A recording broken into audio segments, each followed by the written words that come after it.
Daniela Martin, Secret Story, enceinte, mauvaise nouvelle juste avant son accouchement. Pour la 3e fois de sa vie, Daniela Martin s'apprête à accueillir un bébé. Un heureux événement auquel elle se prépare activement et qui ne devrait plus tarder à pointer le bout de son nez. Outre le bonheur, s'y est-il l'inquiétude qui commence à s'installer et pour cause. L'ancienne candidate de télé-réalité vient de recevoir une bien mauvaise nouvelle. Il y a quelques mois, en octobre, Daniela Martin a créé la surprise en annonçant attendre son 3e enfant. Avec son mari Julien, l'ancienne candidate de Secret Story, saison 3 en 2009. S'apprête à accueillir un 2e petit garçon, 2 ans après le petit Valentin, né en 2019. Et 5 ans après l'arrivée de son aînée Eléa, née en 2016. À l'approche du terme, Daniela Martin commence naturellement à s'agiter et à tout préparer pour que son bébé débarque dans les meilleures conditions. Mais une mauvaise nouvelle est venue quelque peu gâcher sa bonne humeur. En story Instagram, le 26 décembre, Daniela Martin a confié appréhender son accouchement, lequel devrait se dérouler en l'absence de son époux en raison de la crise sanitaire.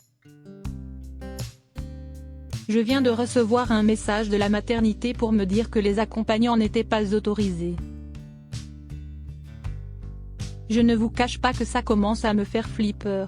Ça me ferait chier d'accoucher seule. Mais je risque d'accoucher en plein pic apparemment. Si est-il l'une des raisons pour laquelle je ne voulais pas être enceinte pendant le Covid. Mais je ne m'attendais pas à ce que ça dure aussi longtemps. A-t-elle déploré à quelques semaines, voire de jours, de donner naissance. Un premier accouchement traumatisant. La jolie brune peut toutefois encore espérer que ce règlement ne s'impose pas. Elle et que sa moitié Julien puisse être présent grâce à certains témoignages de femmes venues la rassurer. Un internaute lui a toutefois proposé une alternative afin qu'elle soit sûre d'être bien entourée, celle d'accoucher à domicile. Mais la réponse de Daniela Martin est sans appel, jamais.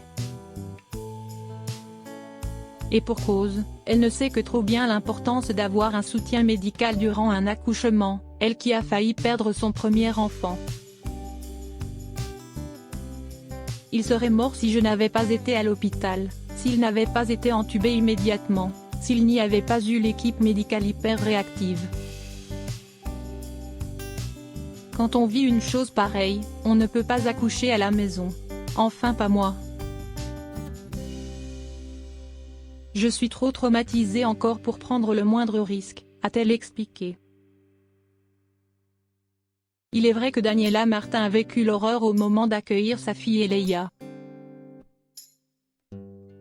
En 2020, elle racontait « les 6 heures les plus longues de ma vie. J'avais des contractions toutes les 1 min 30 avec un col qui ne s'ouvrait pas et un bébé qui souffrait et dont le cœur s'emballait. » Elle, la sage-femme, note de la rédaction, refusait catégoriquement de me mettre une péridurale, me laissant agoniser dans mes larmes, mais celle, je me suis fait dessus tellement mon corps vrillait. Eléa est née avec une détresse respiratoire, frôlant le pire. Eléa m'a été arrachée des bras, branchée à des machines pour qu'elle respire, qu'elle reste en vie, se souvenait-elle. Une première expérience terrible qui l'avait même fait hésiter à l'époque à avoir un 2e enfant. Mais, fort heureusement pour son fils Valentin, tout s'était très bien